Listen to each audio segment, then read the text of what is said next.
Joe talks about Joe. And now, your host, Joe Slepsky. Hey, and welcome back to Joe on Joe. It's me, your host, Joe Slepsky, and this is the show where we watch every episode of G.I. Joe, Real American Hero in sequential order and comment on it Mystery Science Theater style. And this is an exciting day. We've reached the apex of quality G.I. Joe cartoons today. This is the final episode of the 2-year amazing G.I. Joe run from Sunbow. And with me today to celebrate this and to be a part of this amazing, momentous moment is my friend. He's an actor. He's a comedian. He writes. He edits. He does all kinds of things. His name is Steve Aleck. Steve, welcome to Joe on Joe. Oh, my God. I had no idea this was the end of a 2-year run. There's pressure on me now. There's real pressure, son. This is a 2-year journey, and you are joining me for of course, the show is called, it's probably the craziest episode title of all the shows. You told me it's Into your tent I will silently creep. That is the creepiest. You said that to me, and I was like, what could that possibly be about? That isn't the Night Stalker. Yeah, I know it is. And what's crazier is this episode. It's got that element to it. There's certainly reasons why that is an appropriate title, but there's actually cooler stuff going on in this episode. It's much more interesting than the reason why it's called that. Which is the reason, of course, is there's little mind-controlled rats. Pack rats that steal things out of people's belongings. Yeah. But that's the tip of the iceberg for this, because we get introduced to what would have been an amazing third series adventure where Cobra Commander is starting a whole new arm of Cobra called the COIL. So like cool. That's the B plot in this show. When this came out, the year was what, 88? Well, this would have been 86. This would have aired 86, yeah. 86. If you were to say to the average person, into your tent I will silently creep, like would sounds like a Michael Jackson song. But they circa. But was society naive enough at that time that you could say that to somebody and they'd be like, oh, yeah, that's clearly about I don't think pedophilia or something. Yeah, I don't think it had those kind of connotations at the time. Like I think people were just more naive. Right. You couldn't name that, even though it's, essentially what it's saying is I'm a creeper at night who's going to come in and steal stuff. Yeah. But today 100% it sounds like I'm a creeper at night who's going to come in and touch you. And touch you. Yeah, touch you. And touch you inappropriately. Right, 100%. But that means that they were on board with the idea of somebody slipping into your tent and doing something even worse, murder. Yeah, yes, it is weird. Right on the edge of a knife. It is the kind of thing where I would love to ask why you named it this. Along those lines, I missed the opportunity, and when I was doing last week's episode, which was called "In the Presence of Mine Enemies." Yeah. The plotline of that one very much mirrored the movie Enemy Mine. Yeah. Which was a novel before they made a movie about the two aliens that human and the alien. Yeah. It was one of the Quaids. Louis Gossett Jr. and Dennis Quaid. Yeah. And it dawned on me post-edit after I finished last week's episode, they probably were aware of that as a sci-fi short, or as a sci-fi novella. Because why would they spell it mine enemy? Because the enemy mine there is like not about an actual digging mine. It's about my enemy. Like your enemy mine, like iRobot kind of thing. Yeah. So I really got me thinking they knew what that story was when they named that show that, because that's the plot. You crash land with an enemy and you have to survive. It's the same plot, it's the same story and all that stuff. Oh, then there is absolutely right. The writers were trying to. So then my brain goes, what were they referencing with this? Because into your tent I will silently creep is something. That's got to mean something. It sounds like the Night Stalker. Into your tent, my name is Richard Ramirez. All I can think of is Richard Ramirez. You're listening to too many true crime podcasts, and that makes sense because you do a podcast. You're a podcaster. Yeah, I am a podcaster. And your show is called Better of Two Evils. Yeah, Better of Two Evils. Tell me about that. It's me and my co-host, Ben Stoddard, who is he's part of Defy Media. He works for M.A.S.H. And we have a guest on every week. Right now we're in the middle of a reformation and a break, but we're still releasing episodes. And we have to pick two things that we both hate, and then we have to defend them like we are public defenders for that terrible thing. That's a great premise. So I've had really to defend, great. I've had to defend let's see, Waterworld, the Halle Berry Catwoman. Oh, that's hard. It was that's really indefensible. My defense was that it was all a death dream. That it was that so she did die in the beginning. She did die at the beginning, Yeah. and then the whole movie is her fantasizing about. It's like a what do you call that? A Jacob's Ladder scenario. Yeah, to steal from the best. To steal from the best. A Jacob's Ladder scenario. And then I had to defend Barbie Girl, the song Barbie Girl. Oh. I had to defend Three Now, Doors Down. What did Barbie Girl compete against? Blue Dabba Dee Dabba Die by Eiffel 65. Those are terrible. Yeah, Both okay, that's a good match. Came out at almost exactly the same time. Both indefensibly bad. I was kind of able to play that Barbie Girl was a sardonic and sarcastic upbraiding of. It's got a little. You can definitely view it through that sarcastic eye. I BS'd my way through that. Yeah. How do you decide who wins? Is there a judge? judge? We have a guest judge. Oh, that's who comes great. in. We've had a lot of people from from Upright Citizens Brigade. Awesome. From Full Screen, from Party in the Back, from BuzzFeed, who came in and just like lent their voice, and their job is essentially to call us on our BS, and at the end to crown a winner. Yeah. So you mentioned BuzzFeed, and that's important because you used to work at BuzzFeed. Yeah, I was during your time there. Yeah, you did a G.I. Joe project. Yeah, I did a video. It was called 10 Facts You Didn't Know About G.I. Joe. Uh-huh. It was the most BuzzFeedy article that ever BuzzFed, and it was done because we had just done a video about Barbie that had just done gangbusters. Yeah. And I was like, oh, then we should try G.I. Joe. Totally do G.I. Joe. Yeah. Because G.I. Joe was created in sort of a reaction to the creation of Barbie. Uh-huh. Barbie was incredibly popular. G.I. Joe came out, I think, 3 or 4 years later and did gangbusters. What was so interesting was I just sort of as an offhand, sort of a Hail Mary, I contacted Hasbro, their public relations. I said, hey, I work for BuzzFeed. This was at the apex of BuzzFeed's popularity. Mm-hmm. I was like, hey, I'm gonna do this video on G.I. Joes.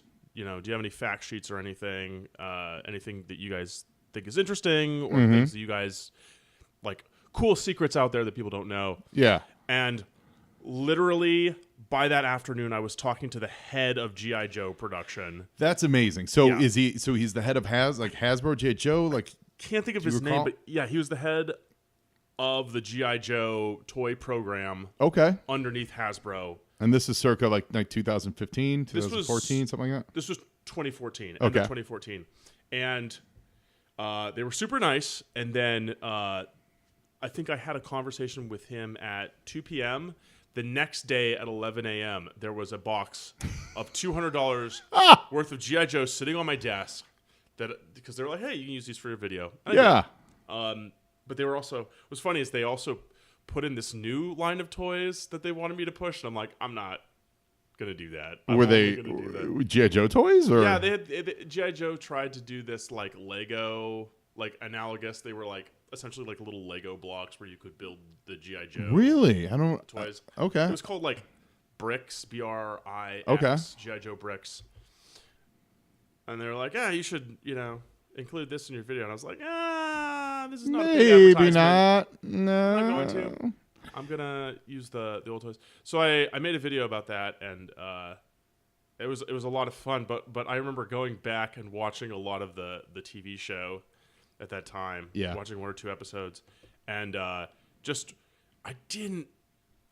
I had no memory of how bonkers that show was. No memory. Well, let's get into that a little bit. So I know Steve from back home in Chicago. Yeah. And we worked on a show together. He was an actor in a show that I wrote with a bunch of other people. And you were fantastic, and you're Thank super you. talented. And I remember seeing that you moved out here, and then we just haven't connected. Yeah. But it never occurred to either of us to talk about G.I. Joe when we were hanging out back in Chicago, right? Oh. So I loved to hear your enthusiasm about it. I love it. So what was that for you? You were born in the mid '80s. Yeah. So you were watching on reruns, and what was it? Toys, cartoons? It was both. Well, it was. I loved I really love the cartoons. I really loved the toys, and I think what I love about G.I. Joe is, they are so about your individuality. Like if you join the G.I. Joes and you're awesome with a crossbow, that's your thing. Your name is Crossbowser, and you do crossbows. Yep. And like, if your thing, Listen, if your thing is if you want to wear a sailor outfit, even though that's not what everyone else is wearing, but that's what you want to do, yeah, go for it. You are not in the Navy. No, you want to wear a football jersey, and even throw though a that's football. that's the farthest thing from being a military. You can wear your football jersey. We're not going to stop you. Absolutely. Yeah. You can wear. You're so right. You can wear a monocle. You can use a sword. You can use a sword, and that to me is just so much more. It's just colorful. Yes, and it's all about your unique individual talents, and it's you can make the Joes. You can be you. Yes, You can be you. If you want to carry around a parrot on your shoulder, totally that. You can be you, and not to. We've talked about this before on my show. That's what's missing from the movies. Yeah. That individuality. That's Yeah. what, for me, they were all superheroes. Yeah. You know, they were an unpowered, although you could argue that their specialty, crossbows or throwing staves or ninjas or whatever. That's your superpower. Yeah. It was a team of superheroes. Yeah. And whatever iteration, whatever G.I. Joe does do with the property next, they've got to capture that, because it's not just the military. Because I wasn't a huge military fetishist, when I was a kid. Like, it wasn't a big thing for me. No. But I loved superheroes, and I was like, oh, but these guys are great. They're colorful. They're all different. Yeah. And that's what they've got to capture. That's what I think they've gotten away from. Yeah. In kind of making, hey, we're cool, we're modern. No, you're not. It's not cool. You all look the same. Yeah, it's awesome Which when is- you're different. Yeah. Yes. And like it's the there's a cool fantasy in I can be so good at this one super specific skill that I'll get to be part of this team of elite commandos. Yes. Whereas like the breadth of knowledge it takes to be like a Green Beret is insane, but they all essentially know the same. There's not like one Green Beret who's just like, he does lasers. Yeah. Yeah. Well, that's so funny. So He throws knives. Yeah, when they get there, so like in the first run of figures, they have Flash. He's the laser specialist, Yeah. right? So as a toy, it makes sense because they're using actual guns. Yeah. But then when you get to the show, they're all shooting lasers. So Yeah. Flash is redundant, and then they introduce Sci-Fi, who's actually gets a lot more screen time than Flash ever did, and he's the laser trooper. Yeah. But they're all shooting lasers. So there's this level of redundancy that's just glossed over and charming and hilarious. I always wondered why they decided to use lasers in the show over just regular machine guns. Well, you wouldn't. You have to show it. The visual of it. You know what I mean? Like, you visually do. You see the red and the blue. You know what I mean? Like you do that with.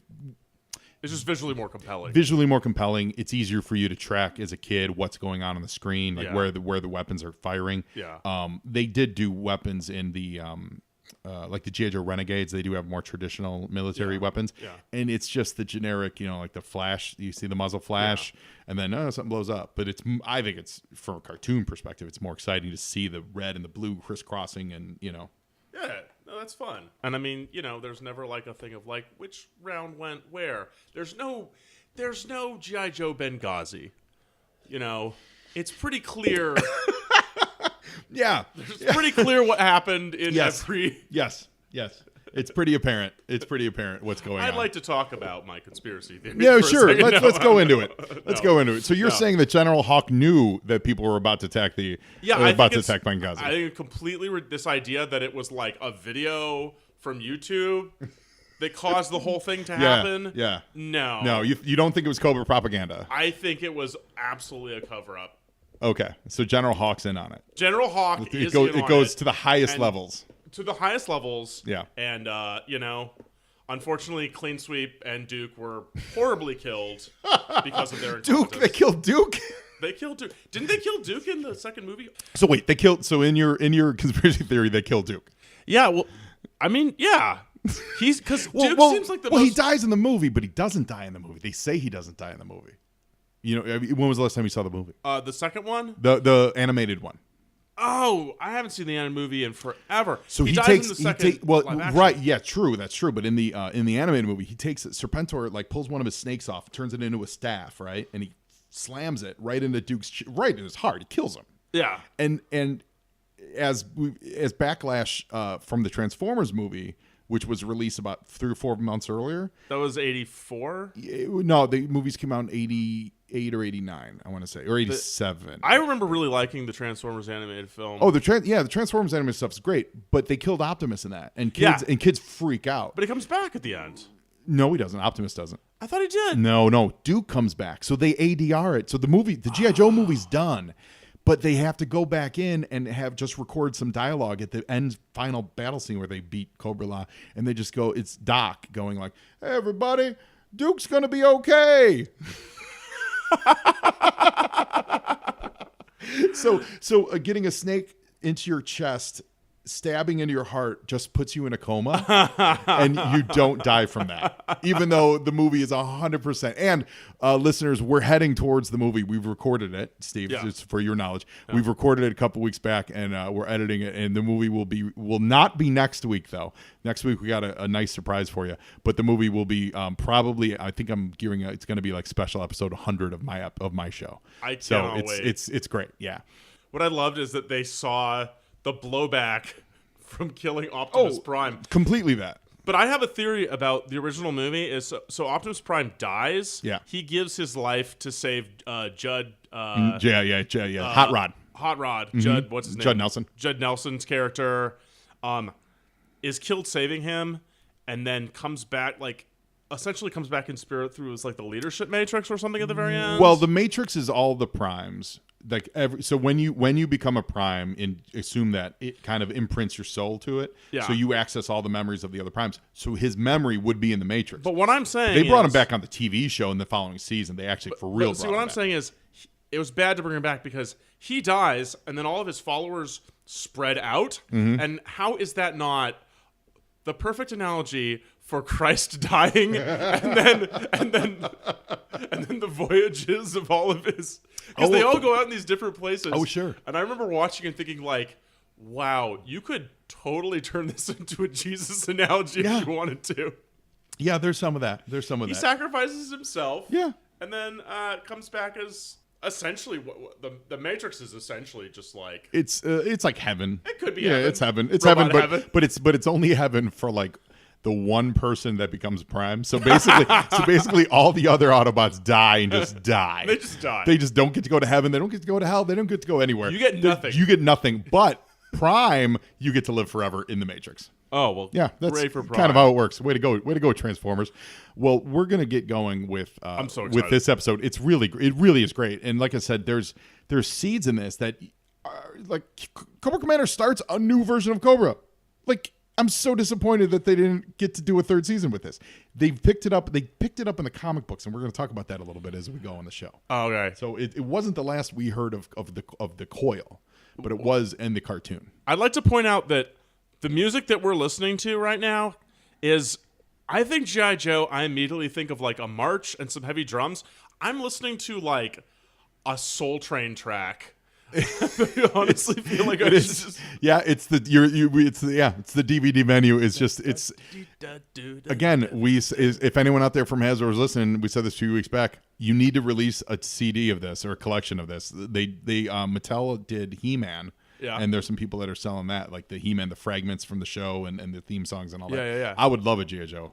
Because especially there was so much music involved here, whether it's Cold Slither or the Cobra that got away. Yeah. They have these actual fun songs that are built into this. I absolutely buy a G.I. Joe soundtrack CD. Because this is so upbeat and like it's very like jazz. Oh, you know what this sounds like? It sounds like Las Vegas lounge music. Yes. Circa 1979. It feels. It's pretty great. Yeah, it's so pretty great. out of And listeners, place. it's the same music that you hear on our outro. So we'll listen to it at the end of the episode. Oh my God. It's fantastic. Well, I'm Steve, loving it. listen, we can find you online because you're going to enjoy this episode. Yeah. So you're going to want to Oh, find Steve online and find out more about him.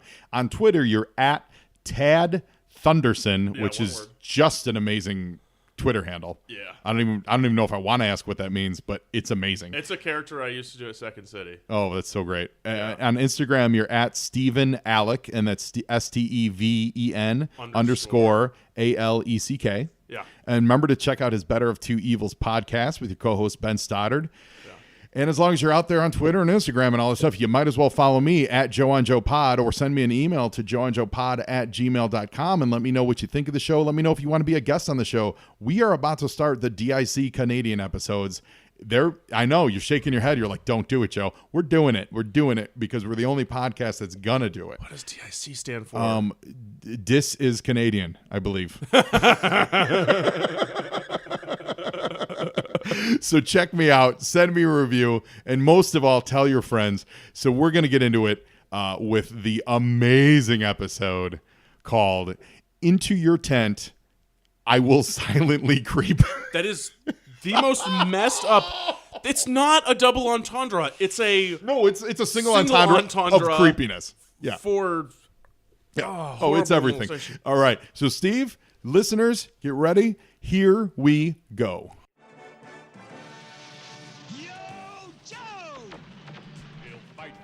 the most insane name for an episode of a. So let me know which any of these toys. Did any of these toys? Let's see. I had Awe Striker. Yes, I did have that. I had the Native American gentleman. I had Sergeant Slaughter. Yeah, you did. Did you have the triple T? His tank. Oh, I did not. Because he came in a couple packages. He came with the triple T, but he was also, I believe, a single mail away guy too. Let's see. Oh, and real quick, this is the last time I get to watch this. When I say get to, I actually mean have to. This is because the next episode they have a whole different intro. So this is a very momentous episode, Steve. I feel so bad. This is the final time, and I love this intro. Don't get me wrong. I love that dude just gets to wear a football jersey. Just a football jersey. Yeah. And he carries a bazooka. Yeah. And what I love is the rest of these dudes are wearing super unique, Bond villain gear. Yeah. And then Duke is just wearing typical Marine. Mm-hmm. It's not like, here it is. Into Your Tent, I Will Silently Creep, written by Buzz Dixon and Michael Charles Hill. So Buzz Dixon is, I don't know if you recognize that name. Buzz wrote the best episodes of the show. Okay. And this episode is really good. It's got a little bit of craziness to it, but it is a strong, strong final episode. He's the Truman Capote of G.I. Joe writers. I love how these guys scared off a bunch of walruses. What did you? So we got some that? televipers. They're on a mountain side, and in comes Cross Country on top of his ride. I love this dude. He's just sitting on a throne on top of the tank. He is not afraid of getting protection. hit. Not afraid of getting hit. The televipers, they had. That is Mad Max level. Yeah, it 100% is. He's like, witness me. Yeah, witness. They had what the on their rear. Like what the? Daft Punk absolutely stole that. Those visors. 100%. This is Trouble cool. spelled wrong. Yeah. So Lady J is using one of the toyetic things on that toy. It had the little hover car that would pop off and fly around, and Lady J used that, which I love on the show when they use things that you could actually play with. Find in the toy. Yeah, when they invent stuff and all of a sudden a missile shows up when there isn't a missile on the toy. That's always bothersome to me. When they follow the toy, I'm always like, that's points, man. It's almost as if it's a cartoon designed to sell a bunch of toys. Yeah, you're right. You think someone maybe they thought about it. I love that this dude has almost a Confederate outfit going on. He does have a straight Confederate. Yeah, he's dressed like the haunted tank.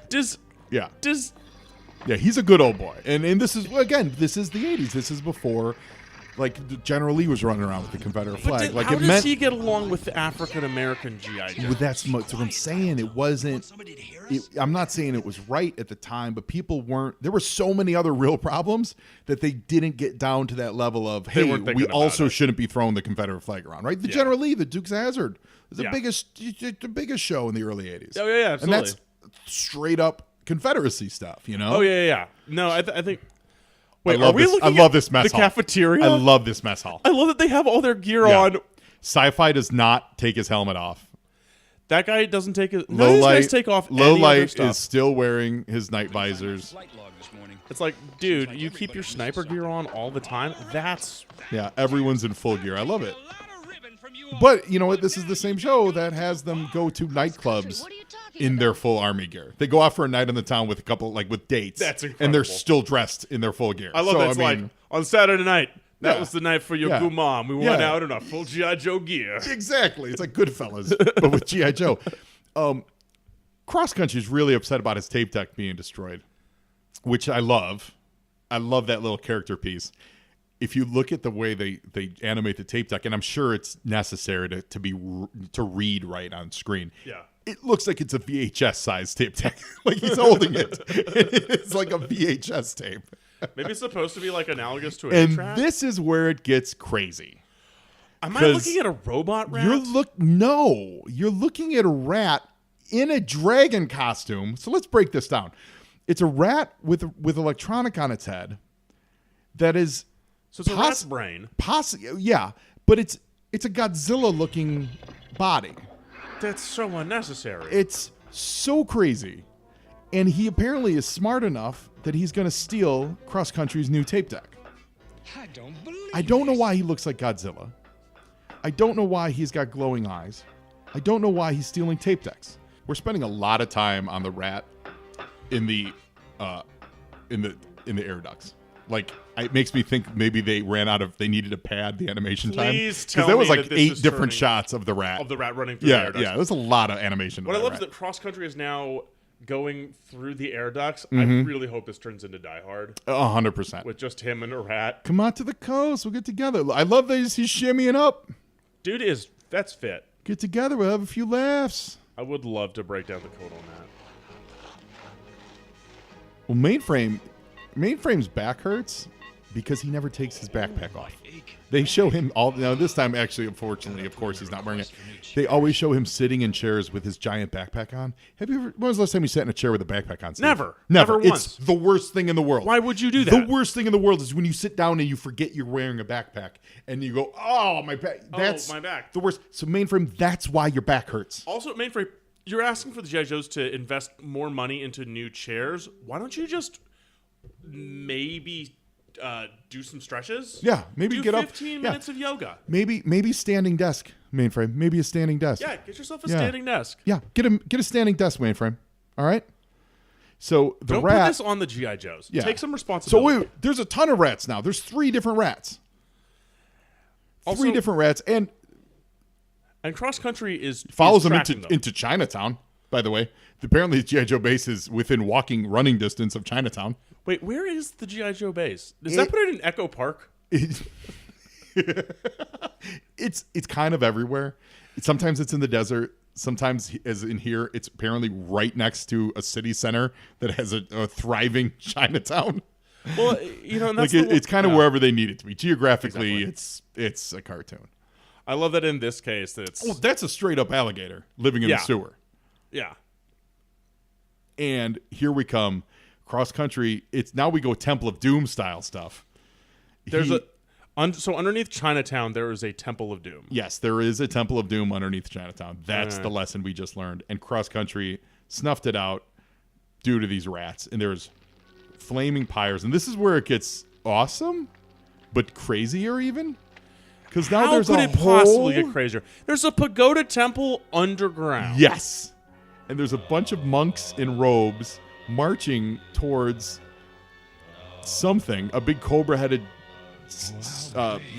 like a cobra altar. Oh my god! And out of the steam and smoke, I was really hoping for James Earl Jones from Cobra Commander and Storm Shadow. I mean, Cobra Commander. Listen. And welcome to the first Congress of the Secret Society of Cobra. You have all been He just created a new subdivision of Cobra. That's why this show is amazing. known as the COIL. We are They used the COIL years later in the comic books. They brought it back and made it like a separate offshoot thing. They didn't necessarily make Cobra Commander. I love that he is standing on what is supposed to be a throne for a man who is 80 feet tall. Yes. And he's just standing on the seat. Yes. But he is a hype man.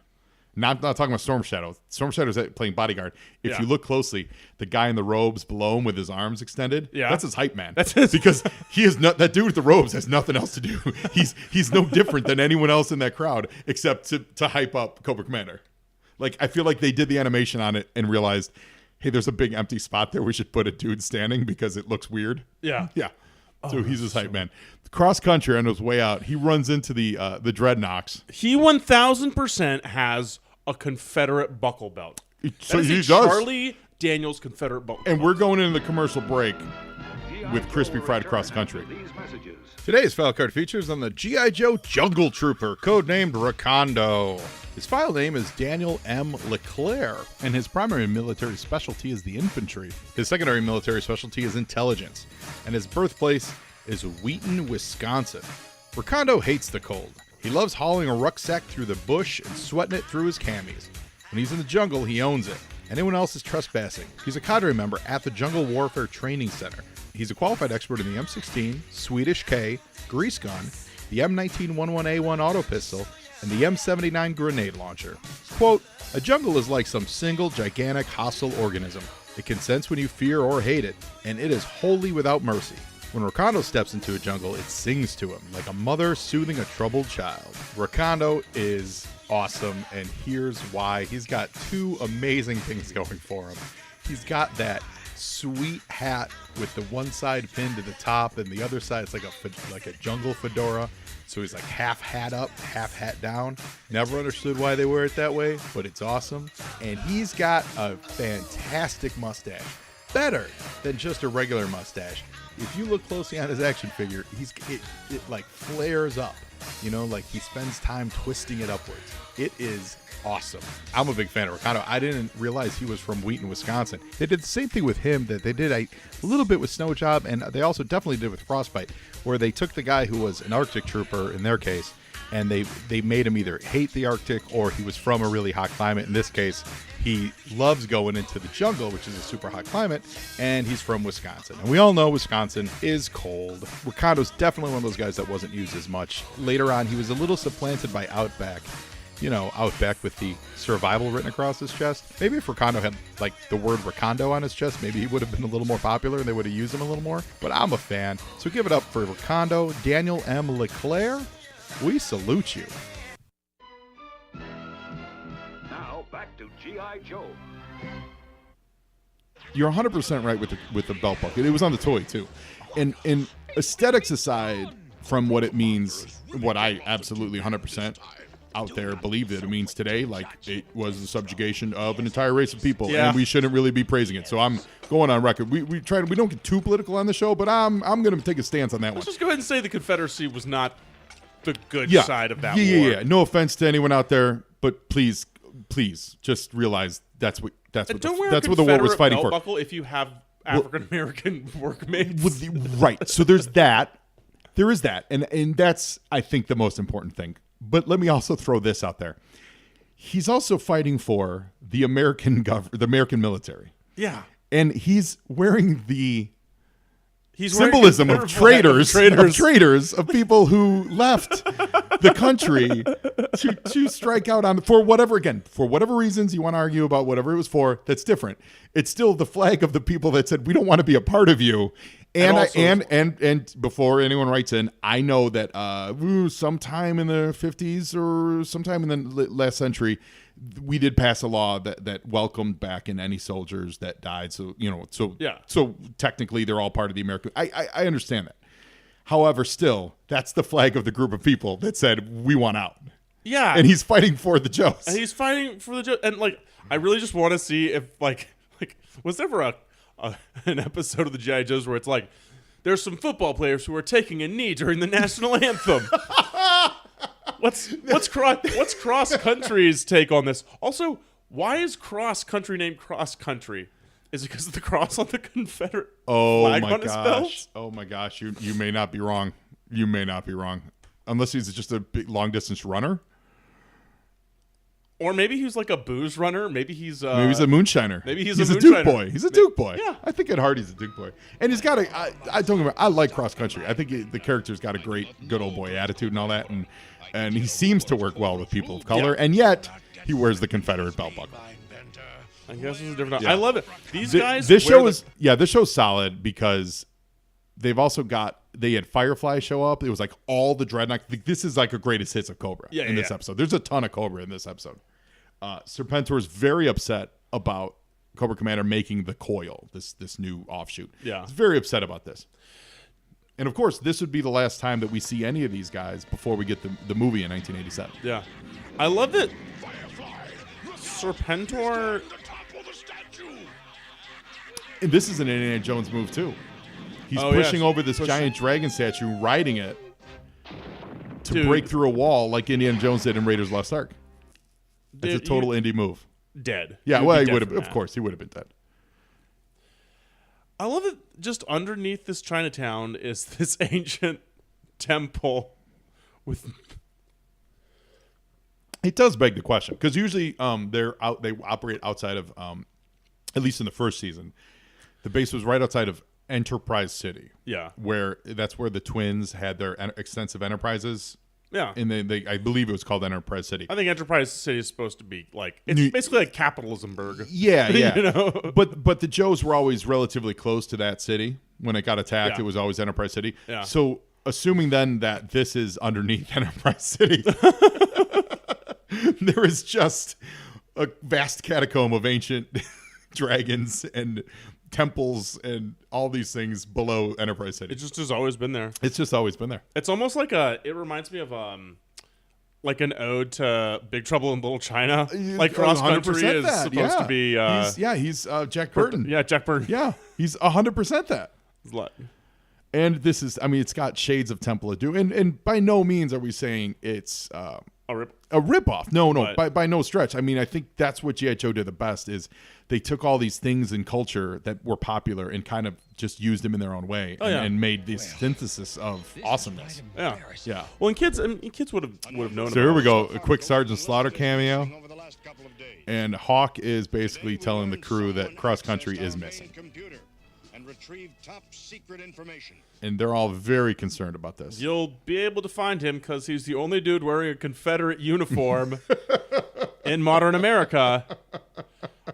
He hangs out with a group of soldiers called the Proud Boys, mostly on men's rights advocates subreddits. You're telling me that this kid wouldn't... You're telling me the Cross Country wouldn't be like a Milo Yiannopoulos fan? No, I hope that he would be like, I served with too many good people of varying colors and backgrounds on the Joe team that I can't stand behind this. I would hope that he'd be one of those brave Republicans that says, you know what's going on is unacceptable. We need to pull that back. We can have more conservative views on many things, but what's happening is insane. Yeah. And we need to scale it back. Yeah, people. exactly. We need to get back to normal and have normal debates about normal things. We need to stop legitimatizing Nazis and racism and dog whistles and all that stuff. And let's just get back to debating normal politics. That's where I feel Cross Country comes into play. He's falling through all kinds of He's setting off traps. And this is exciting. A gravity break. Steve, I'll explain that to you in 1 second. We'll return after these messages. Hey, Joe and Joe listeners, you love comic books. You know that I love comic books. If you listen to the 30 seconds of this show, I'll be talking about comics. Well, I've got a massive comic book collection that I'm actually taking the moment to pare down a little bit. I've got a whole lot of items, mostly comic books, up for sale on eBay, and I would love for you to have a crack at them. So go to eBay and do a search for the user Malone2814. That's MALONE 2814. That's going to show you all the items that I have up on eBay. And if you find something that you like, check it out. There's new stuff. There's old stuff. There's hard to find stuff. And listen, when you're checking out, if you send me a note, tell me you're a Joe and Joe listener, guess what you're going to get? Guaranteed free shipping. Boom. That just happened. So head over to eBay today and do a search for user Malone2814. Thanks so much for listening. Now, back to G.I. Joe. A gravity break, Steve, and it's important because 75% of the show, they go to the commercial break with someone falling or something falling out of the sky or gravity being the enemy. And so I named it a gravity break early on when I was doing this podcast. It's legit. And we haven't seen good gravity breaks in a long time because I think rightfully so, the writers were like, we need to stop doing that. We need to make it more personal. This you is know, a crutch. This is becoming a crutch, guys. yeah, it's 100% a crutch. So I love that they went back to that. We saw gravity. We haven't seen a good gravity break in a long time. Dude, Destro is the best. Yes. And you know what? Let's give the Cobra a little bit of props for having the same kind of uniqueness. Like they're the guys at the very bottom. Oh, sure, are all yeah. wearing the same thing. But like, Well, the Joes have their green shirts. Yeah. You know, the Joes have their green shirts too. So yeah, they're totally unique. Here's an interesting thing though. Second season, to my recollection, Storm Shadow has either rarely any lines or almost no lines whenever he shows up. Like in this case, straight up punched a shark. Yeah, he punched a shark in the nose. Yeah, That's amazing. Let's not let that go. He did just punch a shark. So Storm Shadow, when they've used him and he's been used sparingly, they don't give him a voice. So the voice actor, they didn't bring him in to voice like, Cobra Commander, you're making mistake with the COIL. Like they don't do it. Like Storm Shadow was not voiced in most of the second season. Wait, does Storm Shadow just have like the most offensive Asian? No, I don't think he does the offensive. He just whispers everything. So it's that. It'd be so much better if he just didn't talk. No. I don't think it's like he doesn't do like the offensive slurring of the R's and all that stuff. Yeah. He doesn't do that. He whispers everything. You Cobra Commander. Like it's like he's so spiritual that his vocal cords can't produce hard letters. I love that he put himself through all that spiritual training and he's still evil. And he's evil, sure. Well, you know, according to the comic books, That's he the was end doing of it to find out who killed his uncle. So this is great. Cross country signals the mainframe, and of course the Joes are going to attack it. Was I wrong? But did that say end of massage? It might have been misspelled. It might have been misspelled. Spelling is trouble. It's tricky. Yeah, it is tricky. I would love to see if these were actual Chinese symbols, like if those actually meant anything. I can almost guarantee they were not. I love these guys just landed. This is Temple of Doom. Everyone's dying. Landed a helicopter in just the dead center of Chinatown. Yes. Like Chinatown doesn't have by the way, bad enough traffic anyway. A massive helicopter with huge rotors. Yeah. In the middle of the street, with which Chinatown is known for, like hanging lanterns across the street. You know what I mean? All the way across. Like that would be the worst part of town to land a helicopter in because of all the various things hanging across the way. On top every of, Chinatown have you I've ever ever seen. tried to park in Chinatown? Oh, it's terrible. It is almost as terrible. bad as Koreatown, where we are right now. Where we are right now. And Steve, so before we go any further, what I like to do on this show is I like to ask my guests, if you could be a member of the Joe or Cobra team, who would you be? Yeah. Like Joe or Cobra, what would your job be and what would your code name be? Oh my god. Yeah. If you want to think about it, we can hit it after the show wraps. We can do it at the end. Part of me wants. What was the Australian guy? Zartan. Zartak. What I love about Zartak is that in one of the later movies, he's like, I don't need the money, I just need the killing. It was like one they just did a couple years ago. Yeah. And all I could think was like, that's a guy who likes his job. He's not doing this for the money. No, yeah. Well, that the iteration of it. He's a craftsman. He's pretty mercenary on the show, though. Yeah. He's pretty mercenary on the show. But I think he's always been a mercenary. So do you think you'd be a Dreadnought then? Because to work under Zartan? I mean, it would be cool to work under Zartan. I don't. This is great. Cross country finds all the things that people stole. That the pack rats. Oh, that's right, because the one lady was like, I'm missing my hairdresser. Yeah. I'm a lady. Yeah. In the trash, cross country. One of Destro's So, less thoughts? inspired ideas.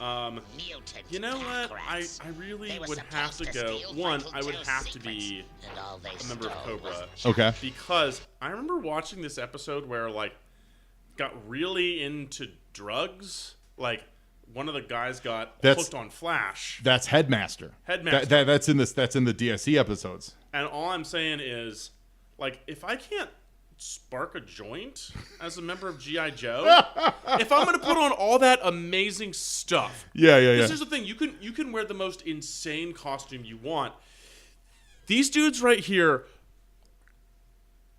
Yeah, the Dreadnoughts. The Dreadnoughts, those guys are going to the coolest Boulay Brothers show in downtown L.A. right now. They are going to have a blast. Storm Shadow is whipping up on cross country. They're going to get messed up on Molly, and they're going to wake up 3 days later. So would you work for the headman then? Would you be a drug czar for Cobra? Oh, God. It's okay. It's okay. No one's judging. I mean, it's a tough call. Part of my thing is that I don't think as a G.I. Joe, you get to do whatever you get to use whatever skill you have. Yeah. And I respect that, but I don't. What's the long-term plan? Well, every one of these dudes is going to end up in I'm sorry, but I'm sure their pension plan is not that incredible. And here, there's no vertical mobility as a G.I. Joe, is what I'm trying to say. No, there isn't. Yeah, there's only the battle, and it's never ending. And it's never ending. Yeah. And either you die or you end up in I imagine you get a condo. Yeah, there's not a retirement village. Damn in the neck, Virginia. Right. Just don't pay to get out of bed. You said it, Lowlight. And here, that's it right there. The Tomahawk flying off into the sunset. That's the last shot of the G.I. Joe cartoon that as we know and love it. That's it. He says some days it doesn't pay to get out of bed. And then they move into the movie now. That is one of the most depressing statements. That means there are days where Lowlight just stays in bed drinking. Well, we know that the Lowlight specific episode, he barely sleeps. He has nightmares all the time. He's like screaming nightmares. So then he stays up all night. He's a troubled dude. Lowlight's troubled. Lowlight has killed so many people, and he can remember every one of their faces because he saw it through a scope. It's like Enemy at the Gates, where he's like, you can tell if they've shaved in the morning. You can see the rings on their hands. So let's wrap you up. I think you want to. So you mentioned Lighten Up Jay. I think maybe I think you work for Headman. I work for Headman. How about a nickname? Unless you got one, one that just jumped into my head. Chief Reef. Chief Reef.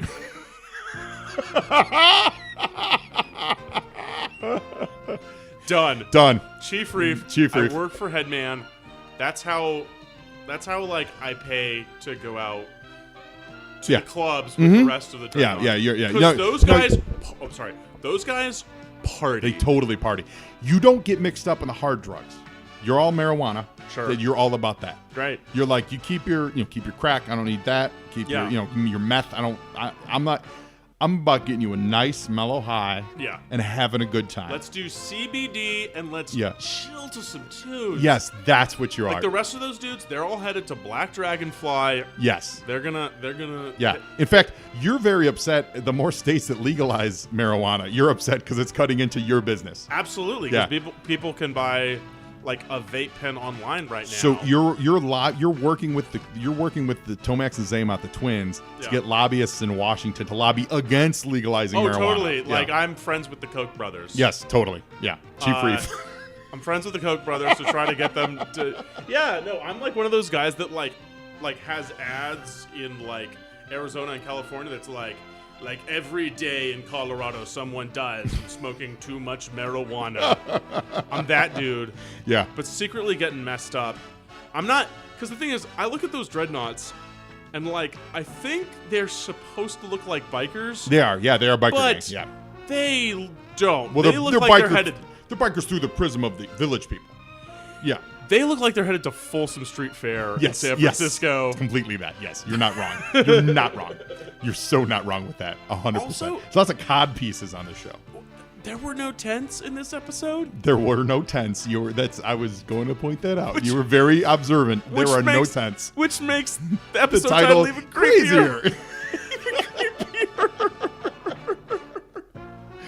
Oh my God. Well, I loved it though. I loved the episode. What did you think of it? Oh no, I love that it there is no stop point. No. It's just like it's just cross country running from Indiana Jones style. Big Trouble in Indiana Jones with cross country is what it is. Absolutely. 100%. This is Charlie Daniels belt. Well, at the beginning, they have him. He foils his enemies by playing country music too loud. Yeah. Like, Well, he refers to every episode as the War of Cobra Aggression too. So He's like, this is about heritage, not hay. Oh, Steve, this has been a delight. Thank you so Thank much. you though. so This much, was so man. This was fantastic. so great. I'm going to get you back on for some of the Canadian ones. When you yes. Yeah, for sure. We're going to get into Done. that. Remember, you can find Steve on Twitter at Tad Thunderson, Instagram at Steven Aleck. Check out his Better of Two Evils podcast.